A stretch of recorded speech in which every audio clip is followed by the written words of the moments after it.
خۆشحاڵین کەوا ئەمڕۆ لەژێر چاودێری بەڕێز وەزیری پەروەردە و بە ئامادەبوونی بەڕێز یاریدەدەری پارێزگار و قایمقامی قەزای خەبات و بەڕێوەبەری گشتی پەروەردەی هەولێر لەسەر شێوازێکی ئەندازەی جوان قوتابخانەی دوانەوەندی گاینج بە شێوازێکی هاوچەرخ دەکرێتەوە. کرانەوەشی بزە و بەختەوەری بەڕووی قوتابیانی دوانەوەندی گاینج دەکاتەوە. بەڕێزان، بینینی هەر دەستکەوت و پێشکەوتنێک ئەوەمان پێدەڵێت کەوا کورد دوێنەی بەجێهێشت و ئێستا لە ئەمڕۆدا دەژیت و کورد بەرەو کورد وا لە ئەمڕۆیە کار بۆ سبەی دەکات. کورد درکی بەوە کردووە کە فێرکردن پەساپۆرتی پەڕینەوەیە بۆ داهاتوو. لەوە گەیشتووە کە داهاتوو مولکی ئەوانە کە ئامادەکاری بۆ دەکەن و بۆیە سەرڕای ئەوەی کەلک وەرگرتن لە ئەزمون و مێژووینەتەوە وڵاتە پێشکەوتوەکانی دنیا بە پێی بارودۆخ و قۆناغەکانی کورد لە هەنگاونان سلی نەکردووە. بۆیە ئێمە لە دوێنێدا نەماوینەتەوە و ڕۆژ و ساڵمان بێهودە بەڕێوە نەکردووە. سەرباری سەختی و ناسەقامگیری قۆناغەکانی پێشوو کەچی بەردەوام بووین لە هەڵچنینی دیواری نیشتیمان. دەبێ ئاماز لە فێرکردن و ساڵاکی ئارەزووی چورشتیەکانی نەتەوە بێت. ئەگەر دوێنێ ژێر خیوەت و ئەشکەوتەکان بوو، بەڵام ئەمڕۆکە وا بەرەو پێش دەڕۆین. ئێستا ئەوە شایەنی کردنەوەی باڵەخانەیەکی جوانکیلەی لە گوندی گاینج لە هەرێمی کوردستان لە پارێزگای هەولێر لە قەزای خەبات. لە ئەمڕۆدا شایانی ئەوەین کە بیرکردنەوە و تێڕوانینی تەندروست، پلانڕێژی پتە و سەرکەوت و کارکردنی لە خۆ بردووانە، جێبەجێکردنی ڕێک و تۆکمە و دڵخۆشی منداڵانی گوندەکەمان ئەوەی لێکەوتۆتەوە کە بینایەکی جوان و فراوان لێرە دروست کراوە. ئەو بینایەکەوە ڕۆڵەکانی ئەو گوندەی تێدا پەروەردە دەکرێ و گۆش دەکرێ لەسەر بودجەی پارێزگای هەولێر دروست کراوە. بینایە قوتابخانەیەکی نۆپۆلی لە دواناوەندی گاینج بە گوژمەیەکی باش و بەڵگەی بایەخدانی حکوومەتی هەرێمی کوردستانە بە پرۆسەی پەروەردە و فێرکردن بۆ پاشە ڕۆژێکی ڕۆشن بۆ نەتەوەکەمان. دەستخۆشی و ستایشی هەوڵی زۆر دڵسۆزی و خەمخۆری بۆ وەزارەتی پەروەردە دەکەین کە هەمیشە بەڕێز وەزیری پەروەردە لەسەر خەت بووە بۆ کرانەوەی ئەو قوتابخانەیە لەگەڵ بەڕێوەبەراتی گشتی پەروەردەی هەولێر و قایمقامێتی قەزای خەباتیش هەمیان هاوکار بوونە لەگەڵمان. لێرەدا پیرۆزبایی لە قوتابیان و مامۆستایان دەکەین و ئومێدەوارین دروستکردنی ئەو بینایە ببێتە هاندەرێک بۆ سەرخستنی پرۆسەی پەروەردە و فێرکردن و بەرزبوونەوەی ئاسی زانستی قوتابیان بۆ پێگەیاندنینەوەیکی نوێی پڕ زانست و زانیاری و بەتوانە بەکارامە بۆ پاشە ڕۆژ و داهاتووی نەتەوەکەمان.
خی گەورە و میهرەبان ویان هەموو لایەکتان باش.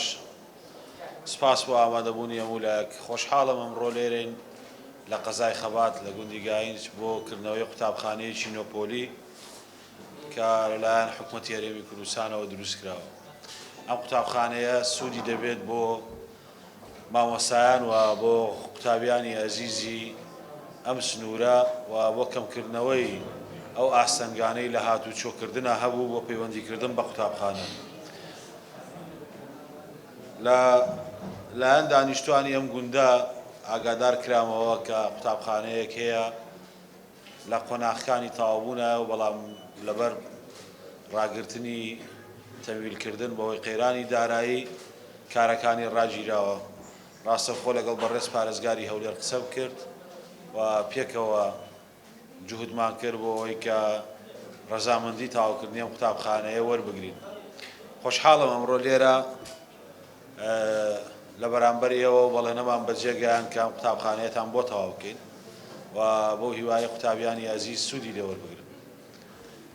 من نامەوێت لەوە زیاتر درێژە بە قسەکانم بدەم، تەنها ئەوەیە کە دەستی ئاوادانی حکوومەتی هەرێمی کوردستان بە سەرۆکایەتی جەنابی سەرۆکی حکوومەت ڕێزدار کاک مەسعود بارزانی ئینشاءڵڵا دەگاتە هەموو شوێنێک، چ گوند، چ شارۆچکە، چ شارەدێ، چ شارە گەورەکان، بۆ ئەوەی لە بواری پەروەردە خزمەتێکی زیاتر بکەین.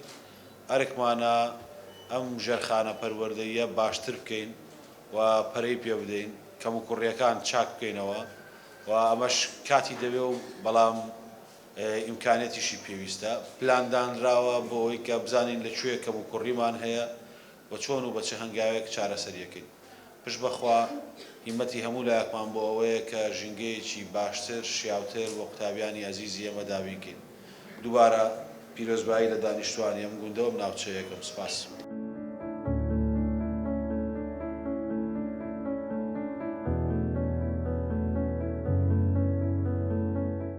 ئەمڕۆ لە قەزای خەبات لە گوندی گاینج قوتابخانەیەکی نۆپۆلی کراوەتەوە کە لەسەر بودجێ حکوومەتی هەرێمی کوردستان دروست کراوە، لەسەر بودجێ پەرەپێدانی پارێزگاکان پارێزگای هەولێر دروست کراوە و قوتابخانەیەکی دیکەش لە قۆناغی کۆتاییە ئامادەیە بۆ ئەوەی کە قوتابخانەیەکی هەژدەپۆلیە هەر لە قەزای خەبات ئەویش بکرێتەوە. زیاتر لە 159 ملیۆن دینار تەرخان کراوە بۆ نۆژەنکردنەوەی تەرخان و عنی فەرمانی تەرخان و خەرجیشی هەیە، ڕێکارە هەندەسی و ئیداری و دارایەکانیشی تەواو بوون بۆ نۆژەنکردنەوەی چەند قوتابخانەیەکی سنووری قەزای خەبات کە بەو زوانەدا کارەکان دەست پێیەکە.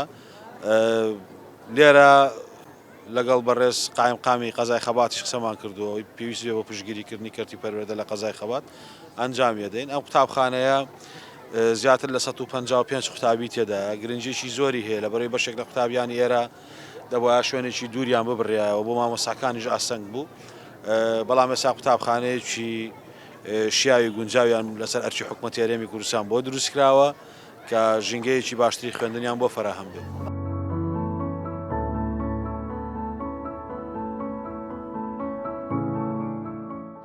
ئەوڕۆ لەژێر چاودێری بەڕێز جەنابی وەزیری پەروەردە هەستاین بەکردنەوەی قوتابخانەیەکی نۆپۆلی لە قەزای خەبات گوندی گاینج کە ئەم قوتابخانەیە لە جێبەجێکردندا بوو، بەڵام لەبەر وەزعی دارایی وەستا بوو لەسەر بودجێ پەرەپێدانی پارێزگای هەولێر هەستاین بە تەواوکردنی ئەو قوتابخانەیە. ئێستاش قوتابیان لە ناوی دەوام دەکەن چوە ئەو گوندە پێویستی بەم قوتابخانەیە پێویست بوو لەوەی بکەن. قوتابێکی زۆریان هەبوو کە بێبەش نەبوون لە خوێندن.